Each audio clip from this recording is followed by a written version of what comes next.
All right, so today is part 2 of my review of the new Phoenix 200 speed color negative material by Harman / Ilford. And I'm only gonna do this part. I'm not gonna do any additional posts because I really don't like this film at all. I went into it hopeful that an experimental film would be something that I would like and something that I could see as a path forward for another color negative material on the market. Yet I don't see that. This particular film to me is ugly. I hate the color. I hate the contrast. I hate the exposure latitude. The grain is not sexy.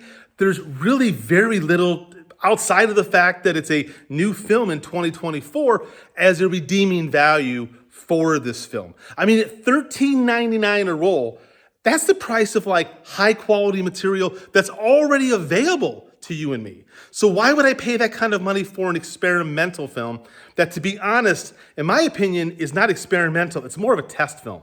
We're literally paying for a test film. And I, for one, am not going to underwrite Harman / Ilford in their process of building a new color negative film. And why do I say that so harshly? Because Harman / Ilford already produces beautiful black and white film. They make great black and white film. This is so far off the mark that I just can't recommend this in good conscience to anybody.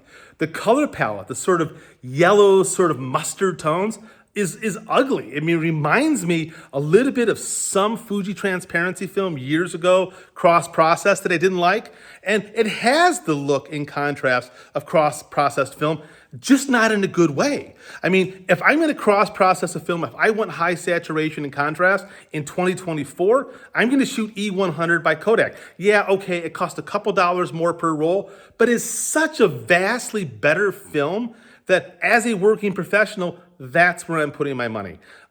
So I sent the film off after testing a series of images, which I'll show you here in just a minute, with my Zeiss Hologon ultrawide, as well as the Alfie camera, which I've done extensive reviews here on Phygital already.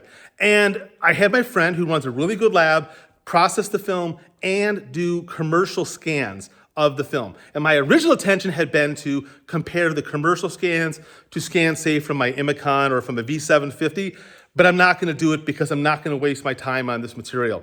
If you look at the scans, which I'm showing you right now, you can see the Zeiss Hologon has fall off on the camera.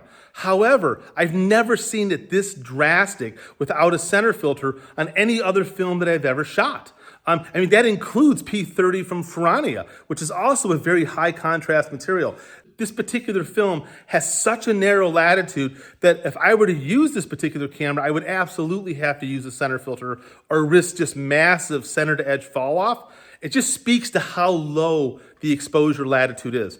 And did I mention how much I hate the color? It does nothing for me. Maybe if I was doing some experimental art project that I wanted mustard yellow color with high contrast, not great grain, I would use this film, but I don't see where it really fits in my repertoire, especially when I have so many great films to choose from today in 2024. So if you look at the other images that I did, I shot a whole bunch of images, by the way, and one thing that I noticed and my friend at the lab noticed is that depending on the exposure, there's all sorts of additional color shifts that happen with this film. It's kind of crazy. Harman says that this film can be shot from 100 to 400. I think it's really about a 125, maybe a 160 at best. And you're still, in my opinion, the results are not great. So why waste your time? Especially once again at $13.99 a roll. I can't emphasize that enough. If this was some sort of film that Harman was putting out there for $5 just to say, hey, support us, let's make this great film together, what do you think? But that's not. They're charging a premium price for a film that is not a premium film. And so when I shot the other images with the Alfie camera, using a meniscus lens, using the more sophisticated lens, the zone plate and the pinhole, if you remember, I was excited about what the pinhole and zone plate might look like because of the reduced anti-halation coating that this particular film has. Yet when I got the images back, I hate them. I hate them every bit as much as I hate the Hologon. There's nothing special about this film. And for $13.99, if I'm spending that kind of money plus processing, I want a film that's beautiful. I want a film that brings something to my work that's malleable. I want a film that I can control the color and the contrast in Photoshop to bring different qualities to the work. That's not this film.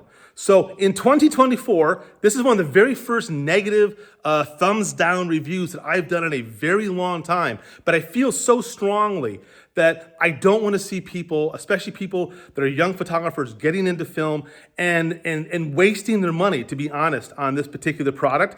I am hopeful and I believe that Harman/Ilford could produce a great color negative film.